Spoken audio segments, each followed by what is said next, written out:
जय हिंद दोस्तों, नमस्कार। आप लोग जैसे थंबनेल से परिचित है कि हम लोग क्या पढ़ रहे हैं, एनसीईआरटी पढ़ रहे हैं। एनसीईआरटी में भी हम लोग पॉलिटी का पूरा पढ़ चुके हैं। आप लोग जाके प्लेलिस्ट में जाके देख लीजिए, शुरू से आपको पॉलिटी को पढ़ा दिया गया। अब हम लोग ज्योग्राफी स्टार्ट किया। ज्योग्राफी में हम लोग क्लास 6 का फर्स्ट चैप्टर कंप्लीट कर चुके हैं। सेकेंड चैप्टर में हम लोग क्या कर चुके हैं, एंट्री कर चुके हैं।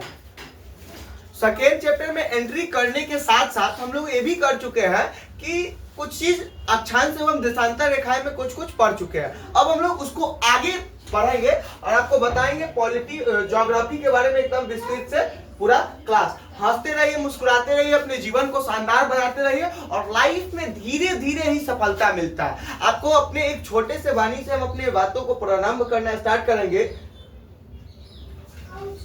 रुक गए, पहले हम लोग चैप्टर निकाल लेते हैं। ये पढ़ चुके थे, ये कहाँ थे हम लोग, याद करिए हम लोग कहाँ थे। ये तो सोलर सिस्टम पढ़ ही चुके थे, सेकेंड चैप्टर में थे।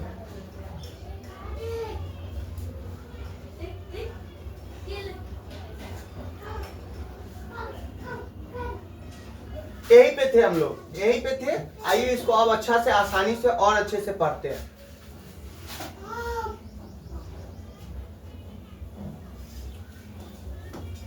एक छोटा सा कहानी से अपने बात को प्रारंभ करते हैं कि धीरे धीरे रे मना, धीरे ही सब होए। अपने मन को समझाना है कि धीरे धीरे रे मना, धीरे ही सब होए।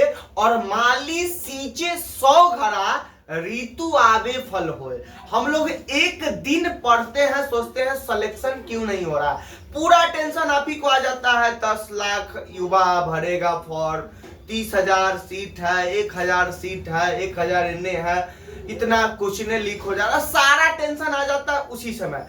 कब पढ़ते हैं? मात्र एक दिन पढ़ते हैं तो। और मेरे दोस्त, आप इस चीज को कल्पना कीजिए कि धीरे धीरे रे मना, धीरे ही सब होए। और माली सींचे 100 घड़ा, 100 घड़ा पानी से जब माली अपने खेत को सींचता है तब ऋतु आने पर उसमें फल होता है। तो समय परिवर्तनशील है, आप मेहनत करते रहिए, सफलता अपने आप मिलेगा। सफलता अपने आप मिलेगा। सिर्फ अपने आप को क्या कीजिए, आप अपना 100% दीजिए, सफलता का टेंशन मत लीजिए। इसी में संस्कृत में भी एक वाक्य कहा गया है कि कर्मण्यवाधिकारस्तु मा फलेषु कदाचन। मेरे दोस्त, कर्म कीजिए, फल की चिंता ना करे, फल की चिंता ना करे, फल की आशा करे, चिंता ना करे। जो होगा प्रभु के हाथ में, देख लिया जाएगा। जाकी रखो साइया, ताकि प्रभु मूरत तो ही। जैसी प्रभु की इच्छा होगी वैसे आपको रखेंगे। आप अगर कितनों सोच लीजिए कि हम अंबानी बन जाए, अंबानी नहीं बनिएगा। मेहनत करना आपका काम है, परिश्रम करना आपका काम है। फल आपके हाथ में नहीं है, रिजल्ट आपके हाथ में नहीं है। सिर्फ आप अपना 100% दीजिए। नहीं कुछ होगा, मेरी तरफ से आके पढ़ा लीजिएगा। नॉलेज रहेगा ना भाई, किसी इंस्टीट्यूट में जाके पढ़ा लीजिएगा। हम ही आगे बढ़ेंगे, हम ही आपको बुला लेंगे, हम ही आपको पढ़वाएंगे। किसी दूसरे को आप आईएएस नहीं बने, किसी दूसरे को आईएएस बना दीजिएगा। हम ही कई सारे टीचर ऐसे को जानते हैं जो खुद आईएएस नहीं बने अपने लाइफ में। अपने लाइफ में वो कभी पीटी भी नहीं निकाले, लेकिन आज वो लाखों और हजारों लोगों को पढ़ाते हैं और हर साल उनसे आईएएस बनता है। इसलिए मेरे दोस्त, आपके पास क्या होना चाहिए? कला होना चाहिए, हुनर होना चाहिए, आपके अंदर एबिलिटी होना चाहिए, आपके अंदर पेशेंस होना चाहिए, आपके अंदर धैर्य होना चाहिए, आपके अंदर कुछ कर दिखाने की जज्बा होना चाहिए। सफलता आपकी कदम चूमेगी मेरे दोस्त। चलिए, अपनी वाणी को आगे बढ़ाते हुए हम लोग यहां तक पढ़ चुके थे। अब हम लोग पृथ्वी के ताप कटिबंध से स्टार्ट करने वाले हैं। पृथ्वी के ताप, ताप का इंग्लिश आप लोग जानते होते हैं क्या होता है? टेम्परेचर। पृथ्वी को इंग्लिश में अर्थ बोलते हैं और ताप को इंग्लिश में टेम्परेचर बोलते हैं। तो अर्थ पर जो टेम्परेचर है उसके बारे में हम लोग जानने वाले हैं। कर्क रेखा एवं मकर रेखा के बीच के सभी अक्षांशों पर सूर्य वर्ष में एक बार दोपहर में सिर के ठीक ऊपर होता है। मतलब कि कर्क और मकर रेखा, थोड़ा सा मेरी बात को समझिएगा। हम इस साइड जाते हैं, चलिए, और आप लोग उस साइड से देखिए। कर्क रेखा एवं मकर रेखा के बीच के सभी अक्षांशों पर, जैसे ए मान के चलिए कर्क रेखा और ए मकर रेखा, और के बीच के सभी अक्षांशों पर, क्या चीज पर? अक्षांशों पर सूर्य वर्ष में एक बार दोपहर में सिर के ठीक ऊपर होता है। वर्ष में एक बार जो सूर्य है दोपहर के समय सिर के ठीक ऊपर होता है। उस समय क्या होता है? गर्मी ज्यादा लगता है। वही बता रहा है। इसलिए इस क्षेत्र में सबसे अधिक उष्मा प्राप्त होती है तथा इसे उष्ण कटिबंध कहा जाता है। इसी के कारण इस क्षेत्र में सबसे ज्यादा क्या होता है, उष्मा होता है, और उष्मा होने के कारण इसे क्या कहते हैं, उष्ण कटिबंधीय क्षेत्र कहा जाता है। कोई दिक्कत मेरे दोस्त नहीं। कर्क रेखा तथा मकर रेखा के बाद किसी भी अक्षांश पर दोपहर का सूर्य किसी भी सिर के ऊपर नहीं होता। कर्क रेखा तथा मकर रेखा के बाद किसी भी अक्षांश पर दोपहर का सूर्य कभी भी सिर के ऊपर नहीं होता। कर्क और मकर के बाद किसी भी अक्षांश पर दोपहर का सूर्य ऊपर, सूर्य माथे के ऊपर नहीं होता, सिर के ऊपर नहीं होता। ध्रुव की तरफ सूर्य की किरणें तिरछी हो जाती है। इस प्रकार उत्तरी गोलार्ध में कर्क रेखा एवं उत्तर ध्रुव वृत्त तथा दक्षिणी गोलार्ध में मकर रेखा एवं दक्षिण ध्रुव वृत्त के बीच वाले क्षेत्र का तापमान क्या होता है, मध्यम रहता है। इसलिए इन्हें शीतोष्ण कटिबंध कहा जाता है। जहां पे कर्क और मकर के बीच क्या कहेंगे, उष्ण कटिबंधीय क्षेत्र। देखिए, और यही कह रहा है शीतोष्ण कटिबंधीय क्या कहेंगे, जब ध्रुव की तरफ सूर्य की किरणें तिरछी होती है, सूर्य की किरण क्या हो, तिरछी हो, और ध्रुव वृत्त तथा दक्षिणी गोलार्ध में मकर रेखा एवं दक्षिण ध्रुव वृत्त के बीच वाले क्षेत्र का तापमान क्या हो, मध्यम रहता है। इसलिए इन्हें शीतोष्ण कटिबंध कहा जाता है। जब टेम्परेचर मध्यम रहे तो इसमें क्या कहेंगे, शीतोष्ण कटिबंधीय कहा जाता है। उत्तरी गोलार्ध में उत्तर ध्रुव वृत्त एवं उत्तरी ध्रुव तथा दक्षिणी गोलार्ध में दक्षिणी ध्रुव वृत्त एवं दक्षिणी ध्रुव के बीच के क्षेत्र में ठंड बहुत होती है। जो दक्षिणी ध्रुव और दक्षिणी वृत्त होती है उसके क्षेत्र के बीच के में ठंड बहुत होता है। इसलिए इसको क्या कहेंगे हम लोग, ठंड होने के कारण शीत कटिबंध कहेंगे। हम लोग तीन चीज समझे, उष्ण कटिबंध ज्यादा गर्मी, शीतोष्ण कटिबंध मध्यम गर्मी, और शीत कटिबंध जहां पे ठंडा बहुत ज्यादा। जैसे कि आप लोग हम लोग के भारत में देखिए, कश्मीर साइड चले जाइए, वहां पे क्या होता है, ठंडा बहुत रहता है। अब हम लोग देशांतर रेखा, ये थोड़ा सा समझ लीजिए चित्र से। तो 2.2 और 2.4 में सीधी सतह पर टॉर्च का प्रकाश तेज तथा कम क्षेत्र पर फैलता है। सीधी सतह पर जब आप टॉर्च बारिएगा, जैसे इस डायरी पे हम टॉर्च बारेंगे, तो ये अगर सीधा है तो इतने तक सिमट के, लेकिन ये तिरछा है, ऐसे बारेंगे तो ये टॉर्च इस पे भी पड़ेगा और उधर भी जाएगा। यही आपको बता रहा है। और तिरछी सतह पर टॉर्च का प्रकाश कम तेज परंतु अधिक क्षेत्र में फैलता है। देखिए, तिरछी हो गया, सीधी हो गया, इतना ही दूर फैला, इधर चौड़ा भी फैला और इधर भी आ सकता है, कोई दिक्कत नहीं। देखिए, देशांतर उत्तर ध्रुव दक्षिणी ध्रुव करके समझाया हुआ, ये सब आप समझ लीजिएगा। आगे आते हैं, देशांतर क्या है अब हम लोग समझते हैं। देश, देखिए आपको हम समझाते हैं। आपको हम कल बताए थे कि जो भी रेखा है ये सब काल्पनिक रेखा है, काल्पनिक रेखा। जैसे कि हम लोग मन में एक चीज मान लीजिए, अभी हम लोग जितने भी लोग तैयारी करते हैं, आप लोग कल्पना करके देखिए कि हम लोग अगर क्या बन जाए, मैजिशियन बन जाए, और मैजिशियन बन के हम लोग अपने अंदर की आने वाले समय, आने वाले मेरा भविष्य क्या हो वो जान जाए। और हमारे भविष्य में बहुत सारे लोग तो आईएएस नहीं है बनिएगा, सारे लोग तो डॉक्टर नहीं है बनिएगा, सारे लोग तो इंजीनियर नहीं है बनिएगा। लेकिन मेरे दोस्त, हम लोग तैयारी करते हैं किस उद्देश्य से, हमारे अंदर क्या लालसा है कि चलो भाई हम आईएएस बनेंगे, हम आईएएस बनाएंगे, हम सक्सेस होंगे, हम सक्सेस बनाएंगे। यही कहने का मेरा मतलब है मेरे दोस्त, तात्पर्य है कि जो भी रेखा है ये सब वास्तविक नहीं है, सब काल्पनिक है। हम लोग सोच लिए है कि चलो ऐसा होता है, ऐसा होता है। समझ रहे हैं, कोई दिक्कत नहीं।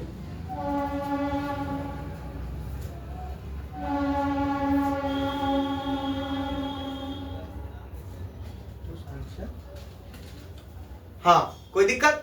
चलिए आगे आते हैं, हम लोग देशांतर रेखा के बारे में समझते हैं।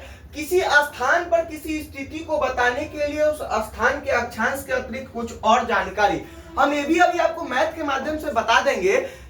अभी नहीं, लेकिन थोड़ा सा स्टैंडर्ड क्लास में जाइएगा, अभी बताएंगे, समझ में नहीं आएगा कि हम लोग अभी भारत में है तो क्या बज रहा है, 1 बज रहा। वही आप जापान में चले जाइएगा तो क्या घंटा, 4 घंटा, 5 घंटा का, कोई और देश में 5 घंटा का अंतर होता है। तो कहीं ऐसा भी होता होगा कि अभी दिन है तो कहीं रात होता होगा, कहीं ऐसा भी होता होगा।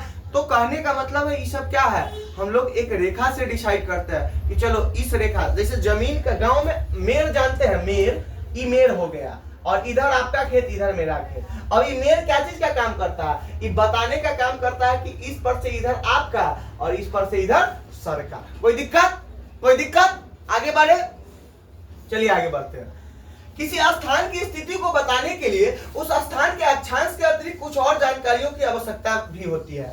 आप देख सकते हैं कि प्रशांत महासागर में स्थित टोंगा द्वीप एवं हिंद महासागर में स्थित मॉरिशस द्वीप एक ही अक्षांश 20 डिग्री दक्षिणी पर स्थित है। उनकी सही स्थिति को जानने के लिए यह पता करना होगा कि उत्तर ध्रुव को दक्षिणी ध्रुव से जोड़ने वाली संदर्भ रेखा से पूर्व या पश्चिम की ओर इन स्थानों की दूरी कितनी है। मतलब कि कह रहा है कि उनकी सही स्थिति को जानने के लिए हमको सिर्फ यही पता करना नहीं फिक्स है कि एक रेखा है, हमको ये भी पता करना जानना चाहिए कि क्या उत्तर ध्रुव और दक्षिण ध्रुव को जोड़ने वाली संदर्भ रेखा से पूर्व या पश्चिम की ओर इन स्थानों की दूरी कितनी है। अभी पूर्व से पश्चिम कितनी दूरी पर ये भी जानेंगे, तब हम लोग अक्षांश देशांतर रेखा का पता लगा पाएंगे। अब देखिए क्या कर रहा है, इन संदर्भ रेखाओं को देशांतरीय यमयोत्तर, याद रखिएगा, यमयोत्तर के नाम से जाना जाता है।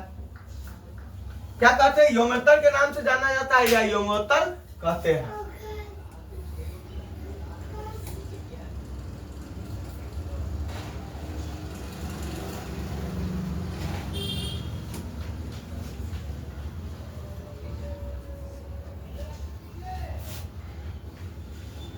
क्या कहते हैं, यमोत्तर कहते हैं। तथा उनके बीच की दूरी को देशांतर के अंशों में मापा जाता है। प्रत्येक अंश को मिनट में तथा मिनट को सेकेंड में विभाजित किया जाता है। आप लोग को साफ से दिख रहा है? हाँ दिख रहा है। प्रत्येक देशांतर के अंशों को मापा जाता है, प्रत्येक अंश को मिनट में तथा मिनट को सेकेंड में विभाजित किया जाता है।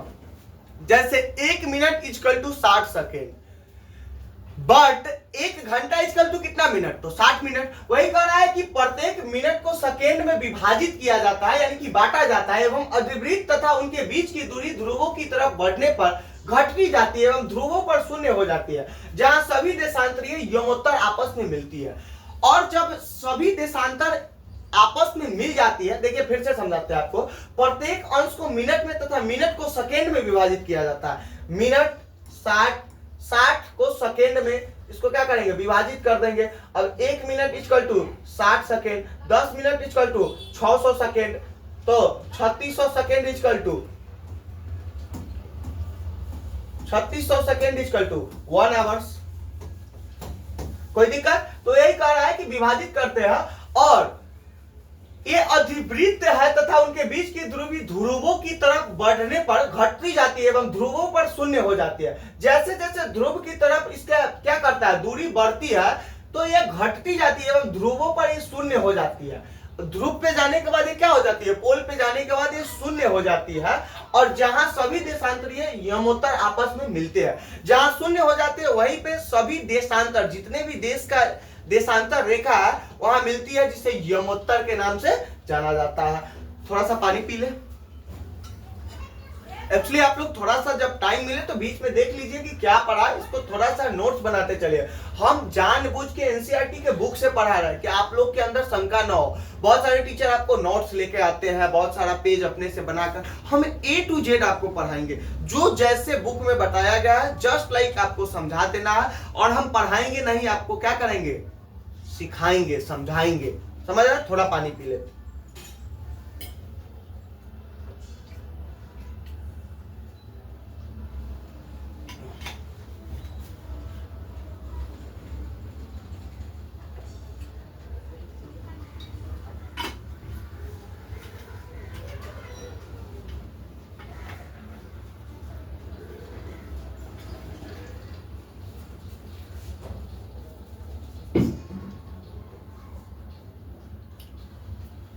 हाँ आगे बढ़े। अक्षांश समानांतर रेखाओं से भिन्न सभी देशांतरीय यमोत्तर की लंबाई समान होती है। समानांतर अक्षांश रेखाओं से भिन्न सभी देशांतरीय रेखाओं की यमोत्तर की लंबाई समान होती है, यानी कि बराबर होती है। इन्हें सिर्फ मुख्य संख्याओं में व्यक्त करना कठिन था। तब सभी देशों ने निश्चय किया कि ग्रीनिच जहां ब्रिटिश राजकीय वेधशाला स्थित से गुजरने वाली यमोत्तर से पूर्व और पश्चिम की ओर गिनती शुरू की जाएगी। ब्रिटिश, देखिए आप लोग फिर से समझिए, इसको अगर समझ गए, थोड़ा सा उलझा हुआ है, आपको पढ़ने में भी थोड़ा कठिन लगेगा, लेकिन इसको अगर समझ गए तो आपको आगे चल के मेरे दोस्त कोई दिक्कत नहीं होने वाला। ज्योग्राफी को आप ऐसे उड़ा दीजिएगा। थोड़ा सा समझिए, फिर से समझाते हैं। चलिए इसको पहले साफ करते हैं। पेजे साफ हो गया ये।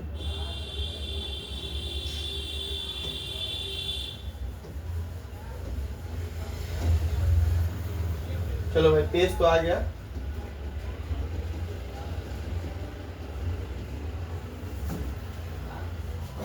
आप समझ रहे हैं? किसी को कोई दिक्कत? आइए देखते हैं। यही था ना जी? हाँ, अक्षांश समानांतर रेखा। फिर से समझिए, एकदम बउआ लेखा समझा रहे हैं। अगर नहीं समझिएगा तो मेरा कुछ नहीं बिगड़ेगा, आप समझ लीजिए। थोड़ा सा मेरा कहने का मतलब, जब आप अपने टाइम को दे रहे हैं तो टाइम को सही जगह पे यूटिलाइज कीजिए, सही जगह पे उपयोग कीजिए। अक्षांश समानांतर रेखाओं से भिन्न, अब पतला हो गया।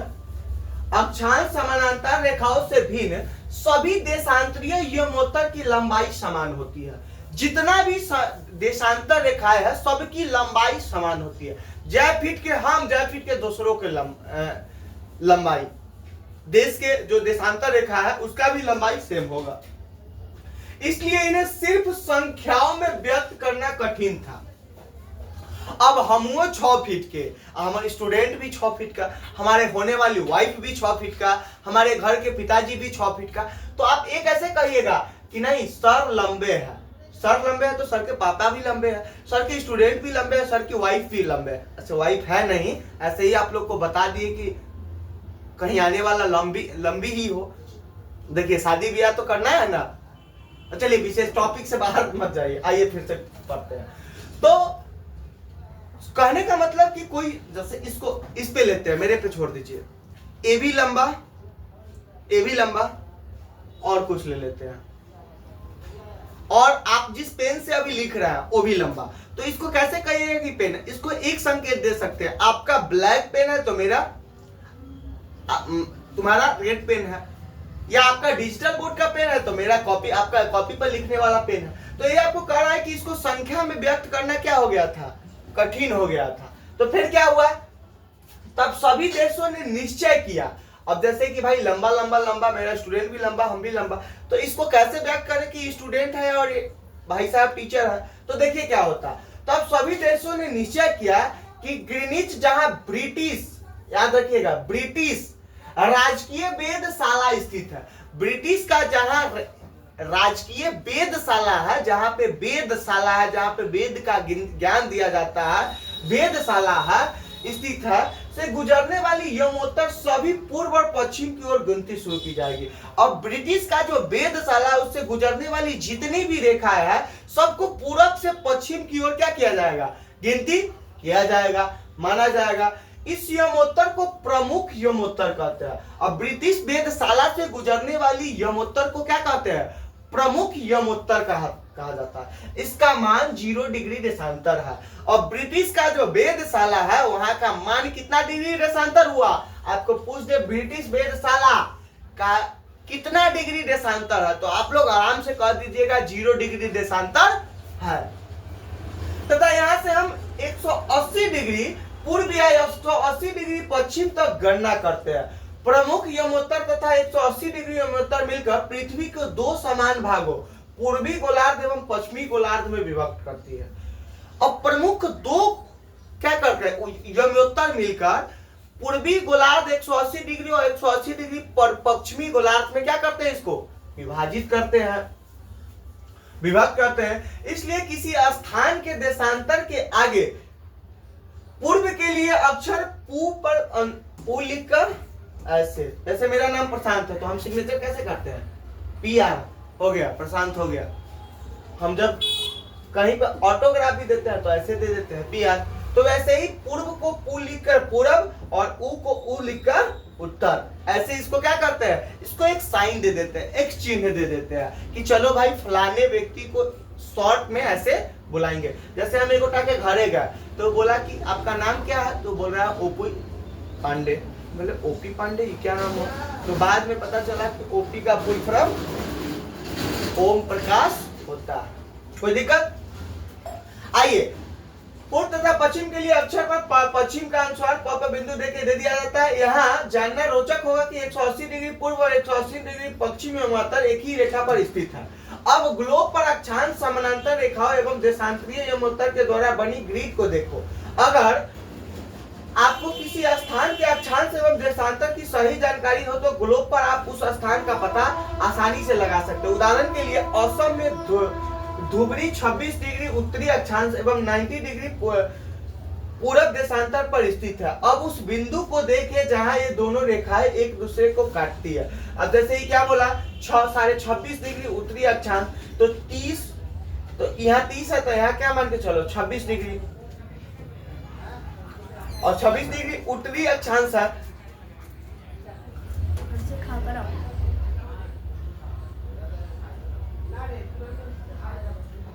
क्या है? 26 डिग्री उत्तरी अक्षांश है, तो इधर क्या करेंगे 26 डिग्री।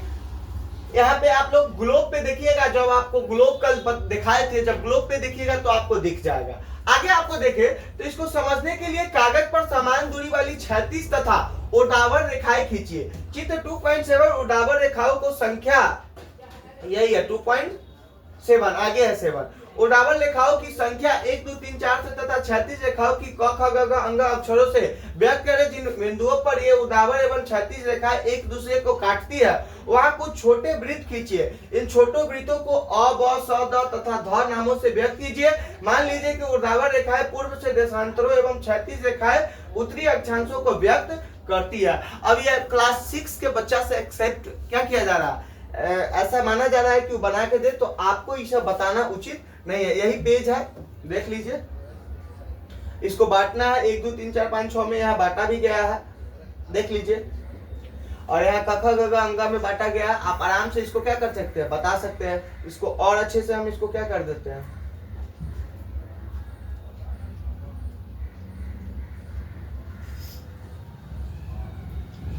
समझ गए? तो ये क्लास 6 के बच्चा से एक्सेप्ट किया जा रहा है, तो आप आराम से इसको आप अपने जाके बना लीजिएगा। अब आगे हम लोग बढ़ते हैं। अब आप देखेंगे कि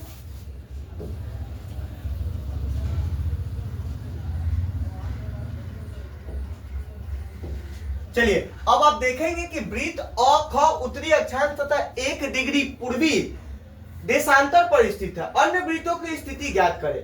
अब आप देखेंगे कि वृत्त अ ख उत्तरी अक्षांश तथा 1 डिग्री पूर्वी देशांतर पर स्थित है। अ और क्या बोल रहा है,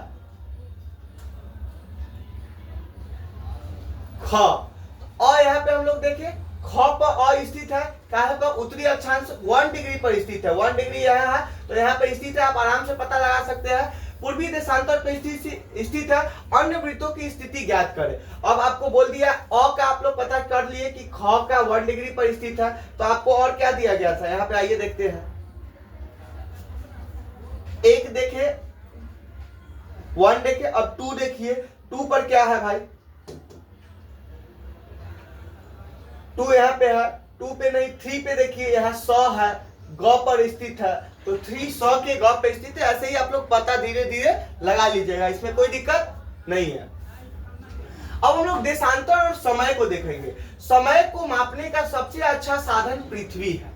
चंद्रमा एवं ग्रहों की गति, सूर्योदय एवं सूर्यास्त प्रतिदिन होता है। देखिए, अगर हम लोग समय का पता कैसे लगाते हैं, आप मेरे दोस्त याद कीजिए कि जब जिस समय ये घड़ी नहीं था, वॉच नहीं था, उस समय हम लोग समय का पता कैसे लगाते थे। आइए आज हम लोग कल्पना करते हैं। हम लोग, आप सुने होंगे कि गांधी जी जब थे अपने समय में, तो जब वो स्कूल जाते थे तो सूर्य को रोशनी को देखते थे, और जब देखते थे कि सूर्य अपने चरम सीमा पे है, बीच में है, तो 12 बज गया। अभी भी हम लोग जब सुबह उठते हैं, हम लोग के आसपास अगर फोन नहीं रहता, या हमारे घर के बच्चे, जिस समय हम लोग स्कूल जाते थे उस समय हम लोग के पास फोन नहीं था, हम लोग के पास घड़ी नहीं था। हम लोग जब देखते थे कि चलो भाई सुबह, यानी कि थोड़ा सा सूरज का लालिमा दिख रहा है, यानी कि सुबह हो गया। जब देखते थे कि सूरज ढल रहा है तो शाम हो गया।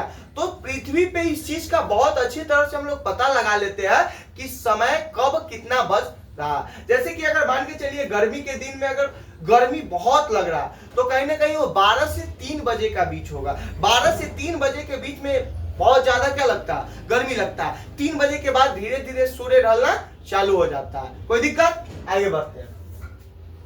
अतः स्वाभाविक है कि यह पूरे विश्व में समय निर्धारण का सबसे अच्छा साधन है। आप पूरे वर्ल्ड में भी कहीं पे भी चले जाइए, सूर्योदय और सूर्यास्त से ही हम लोग पता करते हैं क्या चीज का, समय निर्धारण का, कितना बज रहा है, क्या हो रहा है, उसी से पता करते हैं। स्थानीय समय का अनुमान सूर्य के द्वारा बनने वाली परछाई से लगाया जा सकता है। अभी बताया हम आपको, परछाई से भी आप क्या करते हैं, समय का पता लगा सकते हैं। जो दोपहर में सबसे छोटी एवं सूर्योदय तथा सूर्यास्त के समय सबसे लंबी होती है। ग्रीनिच पर स्थित प्रमुख यमोत्तर पर सूर्य जिस समय आकाश के सबसे ऊंचे बिंदु पर होगा, उस समय यमोत्तर पर स्थित सभी स्थानों पर दोपहर होगी। मतलब कि सूर्य जिस समय आकाश के सबसे ऊंचे बिंदु पर होगा, उस समय याद रखिएगा कि क्या हो गया, दोपहर सभी स्थानों पर हो गई। चूंकि पृथ्वी पश्चिम से पूर्व की ओर चक्कर लगाती है, मेरे दोस्त याद रखिएगा, पृथ्वी जब भी चक्कर लगाती है तो पश्चिम से पूर्व की ओर, नॉट फॉर पूर्व से पश्चिम की ओर। आपके एग्जामिनर आपसे क्वेश्चन पूछ सकता है कि पृथ्वी पश्चिम से पूर्व की ओर चक्कर लगाती है या पूर्व से पश्चिम की ओर।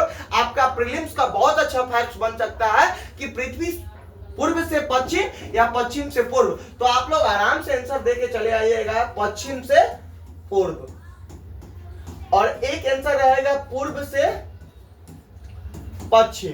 तो आप लोग क्या मार के आइएगा, पश्चिम से पूर्व, कोई दिक्कत नहीं। अतः वह स्थान जो ग्रीनिच के पूर्व में है उनका समय ग्रीनिच समय से आगे होगा, तथा जो पश्चिम में है उनका समय पीछे होगा। चित्र 2.8 में समय की अंतर की दर की गणना निम्नलिखित विधि से की जा सकती है। पृथ्वी लगभग 24 घंटे में अपने अक्ष पर 360 डिग्री घूम जाती है, अर्थात वह 1 घंटे में 15 डिग्री एवं 4 मिनट में 1 डिग्री घूमती है। 4 मिनट में पृथ्वी कितना डिग्री घूमती है, 1 डिग्री घूमती है। 24 घंटे में अपने अक्ष पर 360 डिग्री घूम जाती है। पृथ्वी जो है 24 घंटे में अपने अक्ष पर पूरा चक्कर लगा लेती है। और हम इस चीज को आपको बहुत अच्छा आसानी से समझा दे, तो हम जब बचपन में थे तो सोचते थे कि जब पृथ्वी घूमती है तो मेरा पड़ोसी क्यों नहीं चेंज होता भाई। आज जो रामू अंकल है वो मेरे मरने के बाद भी उसका बेटा होगा, रामू अंकल ही होगा।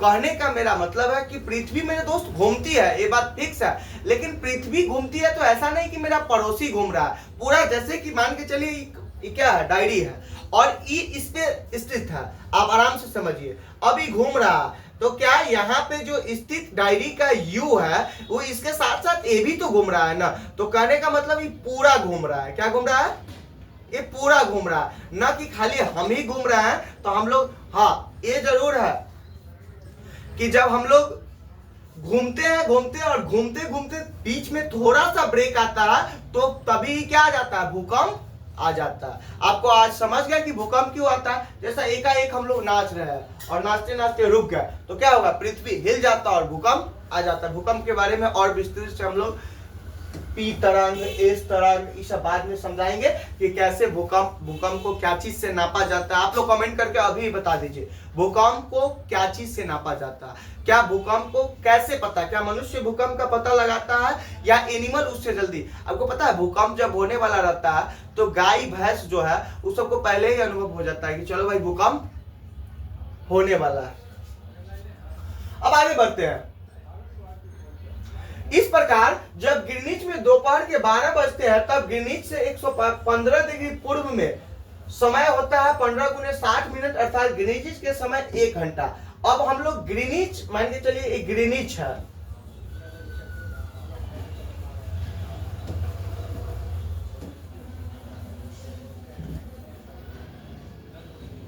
आइए फिर से समझते हैं।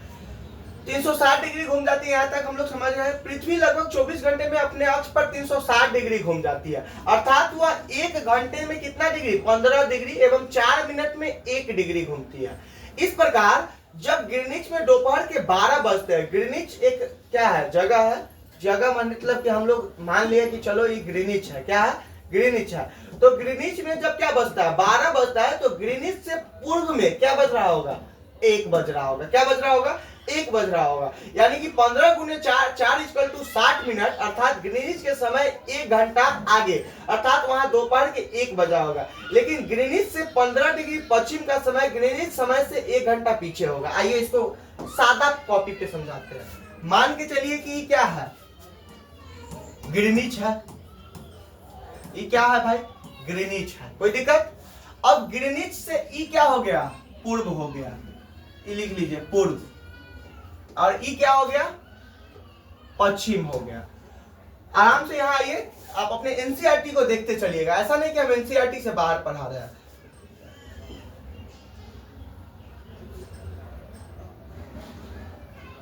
ग्रीनिच के समय से 1 घंटा आगे, अर्थात पश्चिम का समय ग्रीनिच समय से 1 घंटा पीछे होगा। जब आप पश्चिम को देखते हैं, ये पूर्व हो गया, तो यहाँ अगर 12 बज रहा है तो यहाँ क्या बजेगा? 1। तो आप लोग बताइए कि इधर क्या बजेगा? 11। क्या बज गया? 11। ग्रीनिच से पूर्व 1 घंटा ज्यादा और ग्रीनिच से पश्चिम 1 घंटा कम। हमारे इधर हम ग्रीनिच हमारे लेफ्ट साइड यानी कि पश्चिम के साइड 1 घंटा पहले, यानी कि हम 12 है तो इधर 11 और इधर 1, हमारा एक हाथ 11 हो गया और एक हाथ 1। अब आप लोग समय आराम से निकाल लीजिएगा, आपको सिर्फ पता चल जाए कि ग्रीनिच पे है या ग्रीनिच से कितना डिग्री इधर है। अगर 15 डिग्री इधर है तो 1 घंटा, 30 डिग्री इधर है तो 2 घंटा, और 30 डिग्री नहीं 60 डिग्री इधर है तो 4 घंटा। इधर 15 डिग्री इधर है तो 1 घंटा पहले, अगर 12 बज रहा है तो 11, 60 डिग्री इधर है तो 4 घंटा पहले यानी कि 8, 12 बज रहा है तो इधर 8 सुबह का 8 बजेगा। कोई दिक्कत नहीं। अब आइए आगे देखते हैं। किसी भी स्थान पर जब सूर्य आकाश में अपने उच्चतम बिंदु पर होता है दोपहर में, उस समय घड़ी में दिन का 12 बजता है। इस प्रकार घड़ी के द्वारा दिखाया गया समय उस स्थान के स्थानीय समय होगा। आप देख सकते हैं कि दिए गए देशांतरीय उत्तर पर सभी स्थानों का स्थानीय समय समान है। एक बात मेरे याद रखिएगा मेरे दोस्त, हमारे यहाँ का टाइम और लंदन के टाइम में अंतर होगा। हमारे घड़ी में अगर क्या बज रहा है, अभी 1:30 बज रहा है, तो लंदन में क्या होगा? आप देख लीजिए कि हम लोग ग्रीनिच से कितने डिग्री पूर्व है या पश्चिम है। अब पता चल जाएगा कि आपका लंदन में कितना बज रहा है। थोड़ा पानी।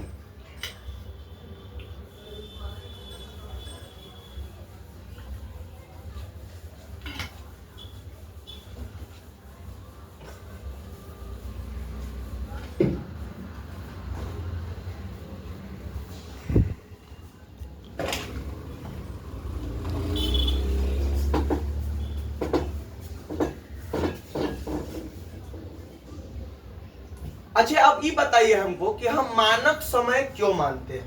अलग अलग यमोत्तर पर स्थित स्थानों का स्थानीय समय में अंतर होता है।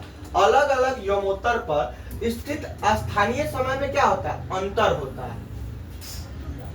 उदाहरण के लिए मान के चलिए कि बहुत से देशांतरों से होकर गुजरने वाली रेलगाड़ियों की समय सारणी तैयार करना कठिन होगा। भारत में गुजरात के द्वारका तथा असम के डिब्रूगढ़ के स्थानीय समय में लगभग 1 घंटा 45 मिनट का अंतर होगा।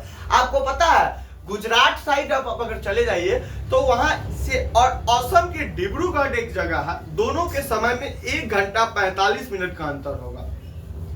अगर असम में क्या बज रहा है, टाइम अगर सेम भी होगा तो सूर्योदय का समय में क्या हो जाएगा? अंतर हो जाएगा मेरे दोस्त। चलिए आगे बताते हैं। इसलिए यह आवश्यक है कि देश के मध्य भाग से होकर गुजरने वाली किसी भी यमोत्तर के स्थानीय समय को देश का मानक समय माना जाए। इस यमोत्तर रेखा के स्थानीय समय को पूरे देश का मानक समय माना जाता है। भारत में 82.5 डिग्री पूरब को मानक यमोत्तर माना गया है। हम लोग से पूछा जाए कि भारत में मानक यमोत्तर कितना माना गया है, तो 82.5 डिग्री पूरब को मानक यमोत्तर माना गया। इस यमोत्तर को स्थानीय समय को पूरे देश का मानक समय माना जाता है। इसे भारतीय मानक समय के नाम से जाना जाता है। कितना? 82.5 डिग्री पूरब को।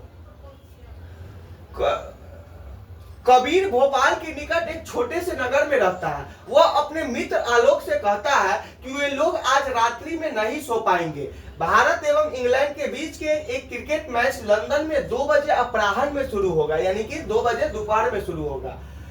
अर्थात भारत के समय अनुसार मैच 7:30 बजे शुरू होगा तथा देर रात्रि में समाप्त होगा। क्या आप जानते हैं कि भारत एवं इंग्लैंड के बीच के समय में क्या अंतर है? अब बताइए कि यहाँ 2 बज रहा है, क्या 2 बजे का दोपहर हो रहा है इंग्लैंड